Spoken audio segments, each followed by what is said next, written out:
Hello বন্ধুরা, কেমন আছো তোমরা সবাই? আশা করি তোমরা সবাই ভালো আছো, আমিও ভালো আছি। আজকে হচ্ছে শুভ রামনবমী।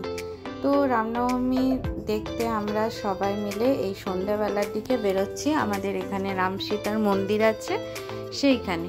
হ্যাঁ, আগেও রামনবমীতে আমাদের এখানে প্রচুর আখাড়া বেরোতো, বেশ র্যালি বেরোতো, সব কিছু। হ্যাঁ, এবছর র্যালিটা বেরিয়েছে কিন্তু আখাড়া বেরোয়নি। তো জানি আখাড়াটা এখন বের করাটা সম্ভব নয়, তার জন্য আখাড়া বেরোয়নি।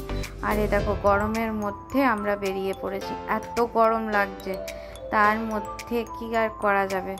আমার জ্বালাতনে সবাইকে বেরোতে, কেউ বেরোবে বলে ঠিক করেনি। আমি বলছি যে না, আমি রামনবমীতে একটুখানি হলেও বেরোবো, না বেরোলে হবে না।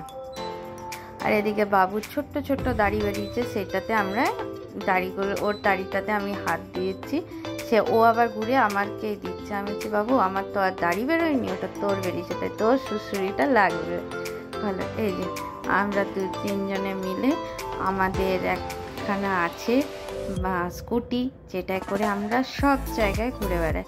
বাইকে অতটা বেরোয় না, বাইকে খুব কমই বেরোয়, বেশিরভাগটা স্কুটিতে বেরোনো হয়। আর এই দেখো, আমরা বলতে বলতে আরামোর ক্রস করে চলে এসেছি বিধান সুইটসের কাছে। গল্প করতে করতে কত তাড়াতাড়ি রাস্তাগুলো পেরিয়ে যাওয়া যায় না। এদিকে একা কিন্তু যদি চলো না, তাহলে রাস্তার আর শেষ হয় না, পথটা কিছুতেই শেষ হতে চায় না। সেই একটা গান আছে না, পথ যদি না শেষ হয় তবে কি একটা বেশ আছে, কেমন হতো, সেই রকমই ব্যাপার। সবার সাথে গল্প করলে দেখবে পথটা খুব তাড়াতাড়ি শেষ হয়ে যায়। তো এই করতে করতে মোটামুটি বিধাননগরের বিধান সুইটসের রাস্তা ক্রস করে আমরা চলেও এসেছি কাছাকাছি, একদম রাম সীতা মন্দিরের কাছাকাছি এসে গেছি। আর এখন রাস্তায় এত কুকুরের উৎপাত বেড়ে গেছে।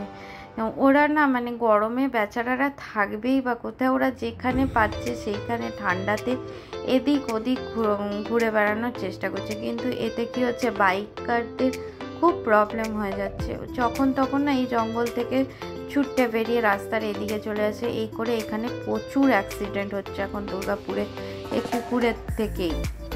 দেখো রাস্তাতে কত লোক আজকে বেরিয়ে পড়েছে। গরম কিন্তু প্রচণ্ড, 42 ডিগ্রি কিন্তু টেম্পারেচার। এখন অবশ্য সন্ধেবেলা, তো এখন 42 ডিগ্রি ছিল না, এখন ছিল 40 ডিগ্রি ছিল।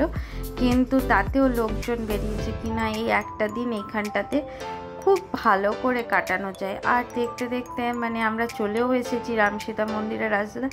দেখো বাঁ সাইডে সেই আমাদের ঠেলাগুলো বসে, যেখান থেকে আমরা রোজ বলতে গেলে প্রায় দিনই এগ রোল এগুলো খাই। আর এইখানে দেখো হেঁটে হেঁটে যাচ্ছি।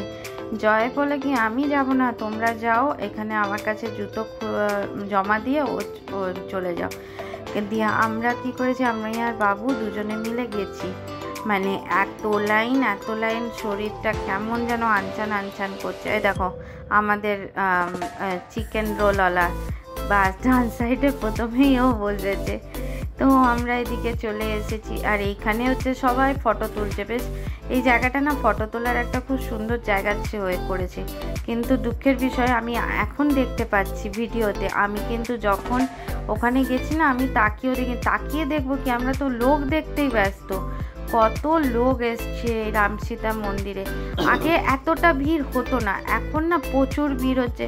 অযোধ্যার রাম মন্দির হওয়ার পরে না, এই রাম সীতা মন্দিরের আমাদের এইখানে প্রচুর ভক্ত বেড়েছে। আগে কিন্তু সত্যি কথা বলতে দুর্গাপুরে এত লোকজন আসতোও না, আর এদিকে দর্শনও কোনো কিছু হতো না।